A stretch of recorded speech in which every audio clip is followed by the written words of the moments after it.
Hello everyone, मैं भैया सिंह आप सबका स्वागत करता हूँ मार्गदर्शन शिक्षा केंद्र यूट्यूब चैनल में। आशा करता हूँ सब लोग ठीक होंगे, अपनी तबीयत का पूरा पूरा ख्याल रख रहे होंगे और अपनी पढ़ाई पे पूरी पूरी मेहनत कर रहे होंगे।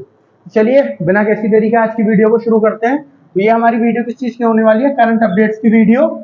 डेट क्या है आज? 13 अप्रैल 2023, 13 अप्रैल 2023। तो करंट अफेयर देखते हैं इसके क्या है करंट अपडेट्स।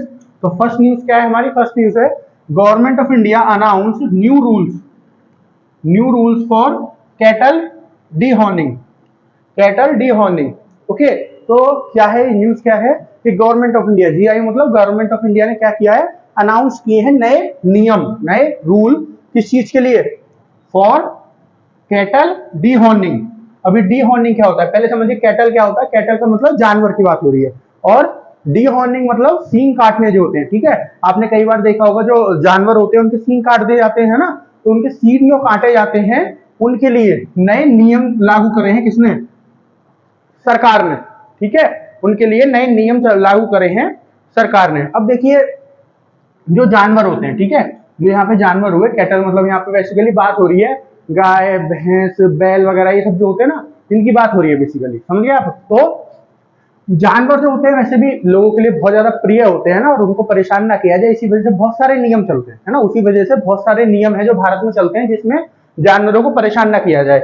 जैसे भारत का एक नियम है prevention of cruelty to animal act. क्या है? Prevention to cruelty. क्रुएल्टी मतलब कुछ उल्टा सीधा काम, उनको मारना पीटना ऐसा काम जो करे। For of animal act, of animal act. ठीक है, ये किस चीज के लिए? प्रिवेंशन करना है। प्रिवेंशन मतलब बचाव करना है। बचाव करना है जो एनिमल्स के साथ, जो जानवरों के साथ क्या हो रही है? क्रुएल्टी हो रही है, उस चीज को बचाव करने के लिए एक्ट है जो इंडिया में चलती है। ये कब लागू की गई थी? लागू की गई थी 1960 में। ठीक है, तो 1960 से भारत में जो एक्ट है ये चल रहा है, ये लॉ जो है चल रहा है कि जानवरों के खिलाफ आप क्या नहीं कर सकते? कुछ क्रुएल्टी नहीं कर सकते। तो उसी तरह से हॉर्न डीहॉर्निंग की बात करें, ठीक है, हॉर्न मतलब क्या होता है? हॉर्न मतलब होता है सींग, और डीहॉर्निंग मतलब हो गया उनको काट देना। ठीक है, तो देखिए काटने के सींग जो होते हैं उनको काटने के बहुत सारे तरीके, तो देखिए और भी बहुत सारी चीज होती है जिसमें ये नियम जो है लागू किए जाएंगे। जैसे आपने देखा होगा जो वो होते हैं बैल वगैरह होते हैं उनके नाल डाली जाती है। नाल मतलब उनकी नाक को फोड़कर उससे फिर वो धागा निकाल के उसमें उनके सर पे बांधा जाता है ना, उसको नाल डालना बोलते हैं। समझ गए आप? उसके लिए भी, है ना, उसके लिए भी जब उनको चलाया जाता है बुग्गी वगैरह में तो उसी से चलाया जाता है ना, बैलगाड़ी वगैरह में चलाया जाता है तो उसी से चलाया जाएगा, क्योंकि उनके हाथ में फिर वो रस्सी होनी चाहिए जिससे वो चलते हैं। ठीक है, तो ये सब जो चीजें होती है, जैसे ये मैंने आपको क्या बताया अभी, नाल डालना हो गया या फिर सींगों को कटवाना हो गया, तो ये जो काम होते हैं ना, ये जो काम होते हैं इनको कैसे किया जाए? बिना किसी क्रुएल्टी के किया जाए, बिना किसी जानवरों को बिना किसी परेशानी के किया जाए। देखिए थोड़ी बहुत परेशानी तो होगी, लेकिन परेशानी को कम से कम किया जाए। इसी वजह से नियम जो है, ये जो नए रूल हैं ये गवर्नमेंट ऑफ इंडिया के द्वारा लागू किए गए। अब गवर्नमेंट ऑफ इंडिया ने क्या बोला है? गवर्नमेंट ऑफ इंडिया ने बोला है पहली चीज बोली है कि जब भी आप ये सब चीजें कराओ, सींग कटवा रहे हो या फिर नाल डलवा रहे हो, किसी एक्सपर्ट से कराओ, जो कोई डॉक्टर है उससे कराना चाहिए। जो वेटरनरी डॉक्टर है, वेटरनरी मतलब जो जानवर का डॉक्टर होता है उसी से करवाना चाहिए। ठीक है, क्योंकि उसको पता होता है कैसे सबसे ठीक तरीके से किया जा सकता है, जानवर को कम से कम परेशानी होगी कौन से तरीके से। दूसरी चीज, कोशिश करो कि पेन कम से कम हो। पेन कम करने के लिए उनको पेन किलर दो, या तो है ना, या फिर कैसे भी मतलब तरीका ऐसा होना चाहिए जो उनको परेशानी कम से कम हो। ठीक है, फिर तीसरी चीज, उनको बाद में कोई परेशानी नहीं होनी चाहिए। ठीक है, बाद में उनको दवाई दो या उनकी सुरक्षा जैसे आपको करनी है, जिस तरह से उनको देखना है, देखभाल उनकी करनी है, वो आपका करना पड़ेगा। ठीक है, क्यों? ताकि उन्हें बाद में कोई परेशानी ना हो, इन्फेक्शन वगैरह कुछ ना हो जाए। तो इसीलिए क्या बोला गया है, ये 3 नियम दिए गए क्योंकि जानवरों को परेशानी ना हो। ठीक है, चाहे डीहॉर्निंग के समय पे मतलब सींग काटने के समय पे, या फिर दूसरी चीज जो नाल डाली जाती है उस समय पे। ठीक है, इसी के लिए ये नियम दिए गए। चलिए नेक्स्ट न्यूज देखते हैं। नेक्स्ट न्यूज क्या है? इन space establish space system design lab in Ahmedabad. Ahmedabad Gujarat. तो गुजरात में एक स्पेस सिस्टम डिजाइन लैब क्या की गई है? स्टैब्लिश करी गई है, बनाई गई है। किसके द्वारा? इन स्पेस के द्वारा। किसके द्वारा? इन स्पेस के द्वारा। अब आपको सबसे पहले जानना है इन स्पेस क्या है। इन स्पेस की क्या है वो, इन स्पेस की फुल फॉर्म क्या है? इन स्पेस की फुल फॉर्म है Indian National Space Promotion and Authorisation Centre. क्या है? Indian National Space Programme, sorry, Promotion, Space Promotion and Authorisation Centre, ठीक है। ये किस चीज के लिए बनना है, मतलब ये किस चीज पर काम करता है, जो स्पेस से रिलेटेड जो भी काम होते हैं ना उन सबको देखना, गवर्नमेंट वाले सेक्टर में, प्राइवेट सेक्टर में इसको देखने का काम होता है, किसका, इन स्पेस का। तो अब ये लैब किस लिए डिजाइन करी गई है, मतलब उस लैब को किस लिए बनाया गया है, किस लिए वहां पे स्टैब्लिश करी गई है। देखिए इसको स्टैब्लिश इसलिए किया गया है कि मान लो कोई नया स्टार्टअप है, स्टार्टअप समझते हो आप, कोई नई कंपनी खुल रही है, कोई नई कंपनी खुली है, किसमें, स्पेस के सेक्टर में, है ना, अंतरिक्ष की बात हो रही है ना, स्पेस मतलब अंतरिक्ष की बात हो रही है यहाँ पे, ठीक है ना। तो ये अंतरिक्ष की लैब है ना। तो कोई नई कंपनी खुली है ना, अब उसने स्पेस के सेक्टर में, अंतरिक्ष के सेक्टर में काम करना शुरू किया। अब उसको क्या होगा, हर एक चीज शुरू से शुरू करनी होगी, क्योंकि नई कंपनी खुली है, ऐसा तो है नहीं पीछे से कहीं चले आएंगे। उनको क्या करना होगा, हर एक चीज एक्सपेरिमेंट कर करके देखना होगा, R&D करनी होगी। R&D मतलब रिसर्च एंड डेवलपमेंट, है ना। कोई भी काम आप करोगे तो उससे पहले उसके लिए रिसर्च करोगे। आप इवन एग्जाम की आपने तैयारी शुरू करी होगी तो पहले देखा होगा कौन सा एग्जाम है जिसमें हम एलिजिबल हैं, फिर उसका सिलेबस देखा होगा, फिर सारा कुछ देखा होगा, कहां से पढ़ना है, कैसे पढ़ना है, फिर उसके बाद शुरू किया होगा पढ़ना आपने, है ना। तो रिसर्च भी किया आपने, और उसके बाद डेवलपमेंट क्या है कि आप पढ़ना शुरू कर चुके हो, ठीक है। उसी तरह अगर आपको कोई भी चीज करनी है, किसी को भी कोई भी चीज शुरू करनी है, तो उसके लिए सबसे पहले रिसर्च करनी होगी, फिर जब रिसर्च हो जाएगी तो उसके बाद उसमें डेवलपमेंट शुरू होगी, ठीक है। तो जो रिसर्च एंड डेवलपमेंट है, ये सब चीजें करनी होंगी, उसमें सब कुछ चीजें उनको अपने आप करनी होंगी। तो ये जो है lab, space system design lab, ये उनको किस तरीके से मदद करेगी, ये लैब उनको मदद ऐसे करेगी कि वो अपना समय बचा सकते हैं, अपने पैसे बचा सकते हैं। कैसे, उन्होंने जो भी सोचा है, जो भी उन्होंने प्लानिंग करी है कि हम ये ऐसे चीज ये ऐसे करके बनाएंगे, इसमें ये थोड़ा डिफरेंट करेंगे, ठीक है। तो ये सब क्या करेंगे, सब ये सब आएंगे इस लैब में और आके देख सकते हैं कि जो उन्होंने सोचा है वो ठीक से काम कर भी रहा है कि नहीं। मतलब जो वो एक्चुअल में प्रोटोटाइप अपना बनाने वाले हैं, ठीक है, जो अपना प्रोटोटाइप बनाने वाले हैं वो ठीक से काम करेगा कि नहीं, किसकी इस लैब की मदद से वो सब कुछ आके यहाँ पे देख सकते हैं, ताकि उनको क्या हो, रिसर्च एंड डेवलपमेंट भी कम समय लगे उनमें, और जो पैसे उनके लग रहे हैं, है ना, जो पैसे उनके लग रहे हैं वो भी कम से कम लगे, ठीक है। पैसे भी उनके कम से कम लगे और उनका समय भी बचे, ठीक है, उनका समय भी बचे। पता चला उन्होंने कोई प्रोटोटाइप बना दिया, उसके बाद फिर टेस्टिंग करी और उसके बाद वो सक्सेसफुल हुआ नहीं, फिर उसमें दोबारा से देखना पड़ेगा कहाँ दिक्कत आ रही है, कहाँ नहीं आ रही, फिर उसको क्या करो, फिर उसको दोबारा से बनाओ, फिर भी नहीं हुआ तो फिर उसको दोबारा बनाओ। तो इसी वजह से क्या है, यहाँ पे आप बनाने से पहले एक बार जो यहाँ पे मशीन होंगी उनमें जाके चेक कर लो कि ये हमारा आइडिया है, उसमें डाल के देखो कंप्यूटर वगैरह में और AI वगैरह में, वो आपको बना के दिखा देगा ये चलेगा कि नहीं चलेगा। नहीं चलेगा तो उसमें थोड़ा सा चेंज वहीं पे कर लो, और चल गया तो अच्छी बात है, फिर तो समझ रहे हो। तो बिना आपके जो है R&D का टाइम बचाएगा, है ना, टाइम बचा रहा है और पैसे बचा रहा है, समझ गए। ये कौन करेगी, ऐप जो है करेगी। अब इसे, सॉरी ये ऐप नहीं, ये लैब करेगी, ठीक है। अब ये लैब से फायदे तो मैंने आपको बता दिए, और इसके क्या फायदे हैं, देखो इसके और फायदे क्या है कि ये जो नए नए स्टार्टअप्स हैं, है ना, नए नए स्टार्टअप को मदद करेगी, है ना, ताकि वो आगे बढ़ सके जल्दी से जल्दी, ठीक है, और इंडिया का जो स्पेस सेक्टर है उसमें डेवलपमेंट में मदद कर सके भारत की, समझ गए। ओके, चलिए नेक्स्ट न्यूज देखते हैं। नेक्स्ट न्यूज क्या है, Ayushman Singhania new chairman of tyre maker body, new chairman of tyre maker body, है ना। तो ये नए चेयरमैन बन गए हैं, एक टायर मेकर बॉडी है उसके, और यहाँ एक टायर मेकर बॉडी है उसके नए चेयरमैन बन गए, कौन, आयुष्मान सिंघानिया उसके नए चेयरमैन बन गए, समझ गए आप। तो टायर मेकर बॉडी जो है उसका नाम मैं यहाँ पे भूल गया हूं, तो उस टायर मेकर बॉडी का नाम क्या है, उसका नाम है ATMA, ATMA, ठीक है। तो जो टायर मेकर बॉडी है उसका नाम है ATMA।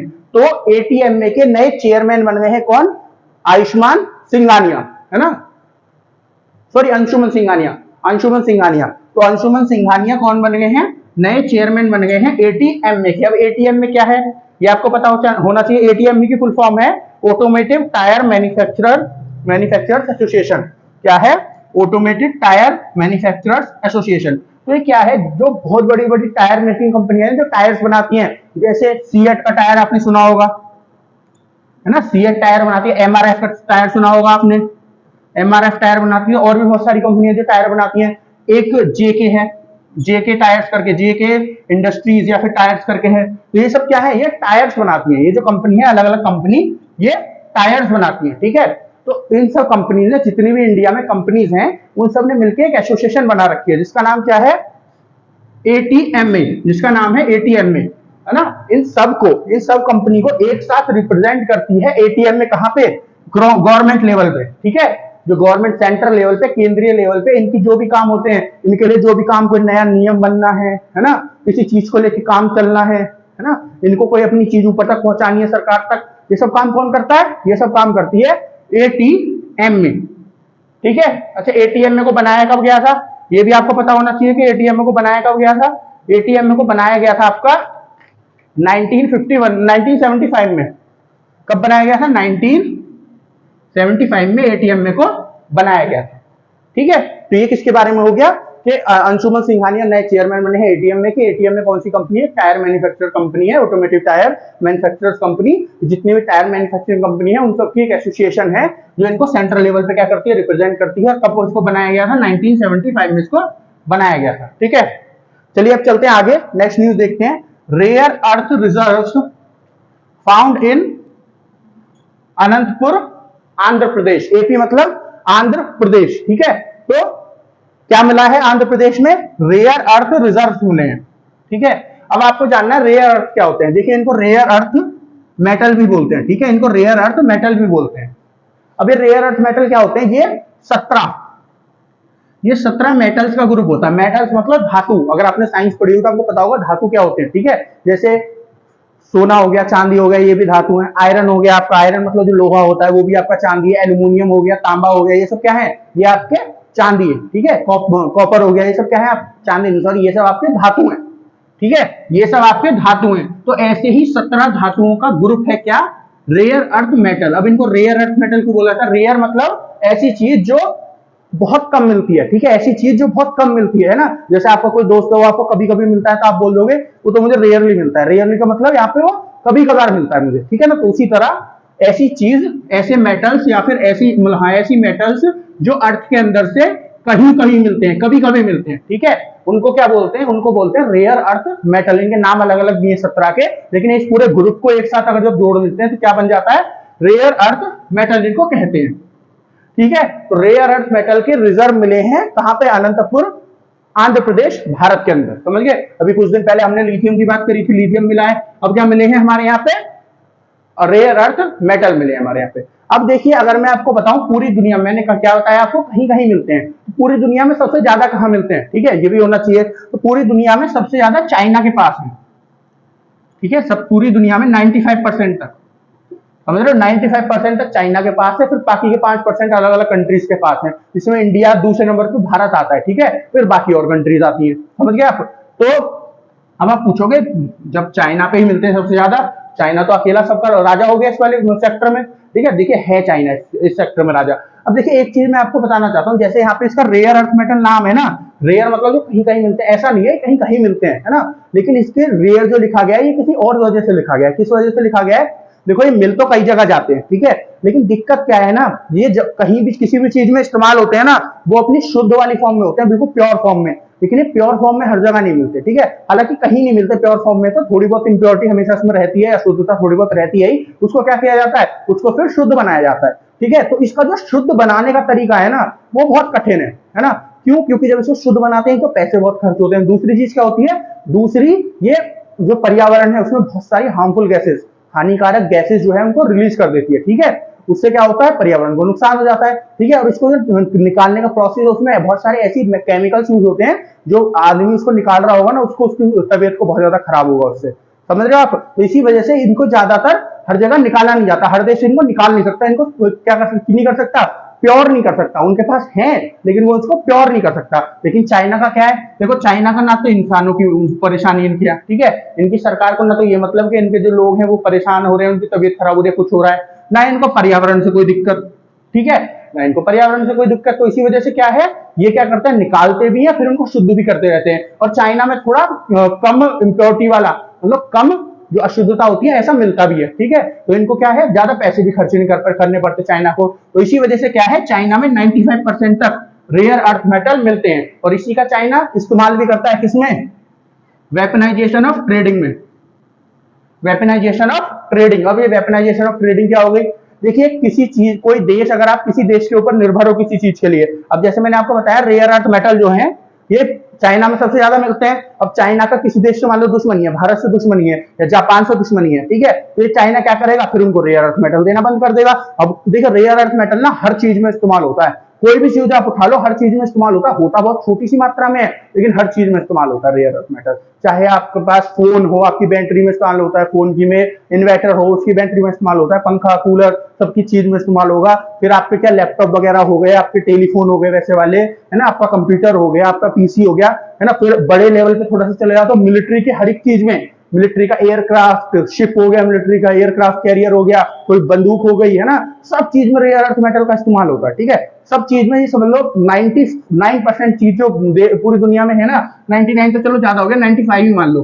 95% चीजों में रेयर अर्थ मेटल का इस्तेमाल होता ही होता है। बहुत छोटी मात्रा में होता है क्योंकि देखो 17 मेटल का ग्रुप है तो किसी ना किसी का इस्तेमाल किसी ना किसी चीज में होता ही होता है। ठीक है, तो इसी वजह से ये जरूरी भी बहुत है, इसी वजह से जरूरी भी होता है। तो जैसे चाइना क्या करता है, उस देश को देना बंद कर देता है। अब सबसे ज्यादा चाइना से होते हैं मिलते हैं ये। अब चाइना बंद कर देगा तो क्या होगा, उस कंट्री को नुकसान होने लगेगा, तो चीजें बनाने में उसमें परेशानी होगी। तो ऐसा एक बार चाइना कर भी चुका है, किसके साथ, जापान के साथ। जापान के साथ चाइना ऐसा कर भी चुका है। ठीक है, उसने क्या करा, चाइना जब जापान से दुश्मनी हुई, मतलब दिक्कत हुई जापान से, कुछ किसी बात से खुश नहीं हुआ जापान की से, तो इनको रेयर अर्थ मेटल देना बंद भी कर दिया इसने, किसने, चाइना ने। फिर चाइना को अलग जाके फिर ऑस्ट्रेलिया में जाके खान को, जापान को अलग, फिर कहाँ पे, ऑस्ट्रेलिया में जाके खान खोद के अपना कुछ का शुरू करना पड़ा। फिर ये प्योरीफाई भी हम करेंगे, निकालेंगे भी हम। ठीक है, क्योंकि जरूरत तो पड़ेगी इनको, तो इसी वजह से इन्होंने खुद का शुरू कर दिया, चाइना ने देना बंद कर दिया। तो इसी वजह से क्या है, चाइना में सबसे ज्यादा पाया जाता है। अब जो इंडिया में मिला है, अब जो इंडिया में मिला है क्या होगा, अभी तो ढूंढा गया है। ठीक है, अभी ढूंढा गया है, अभी इसको अंदर देखा जाएगा कि कितनी गहराई पे है, कितना सारा है, अभी अमाउंट भी नहीं पता कितना सारा है ना, कितने टन का है, कितना नहीं है ना। फिर इसको आराम से निकाल सकते हैं कि नहीं। जैसे चाइना में थोड़ा प्योर मिलता है, ऐसा प्योर या शुद्ध मिलेगा कि नहीं मिलेगा, है ना, कितनी परेशानी होगी कि नहीं होगी, ये अभी तो ये सब चीज देखी जाएंगी, उसके बाद पता चलेगा। हाँ, लेकिन ये पता चल गया है कि आंध्र प्रदेश में है हमारे पास रेयर अर्थ मेटल। ठीक है, तो एक बार आप कोड देख लीजिए। तो दोस्तों आज के लिए इतना ही, आशा करता हूं आपको सारा कुछ समझ में आया होगा। लेकिन फिर भी ऐसा कुछ है जो आपको समझ में नहीं आया तो आपको क्या करना है, इस वीडियो को देखिए, जो भी टॉपिक आपकी समझ में नहीं आया कमेंट सेक्शन में कमेंट करके मुझे बता दीजिए, सर ये टॉपिक मेरी समझ में नहीं आया। तो मैं क्या करूंगा, आपको कल की जो वीडियो होगी आपकी 14 अप्रैल की, उसमें आपको सारा कुछ समझा दूंगा जो आपकी समझ में नहीं आया होगा। ठीक है, तो आज के लिए इतना ही, मिलते हैं आपसे कल। जो हमारा चैनल है मार्गदर्शन शिक्षा केंद्र, इसको सब्सक्राइब करें, हमारे वीडियोस को ज्यादा से ज्यादा लाइक करें और शेयर करें। तब तक, कल तक के लिए धन्यवाद।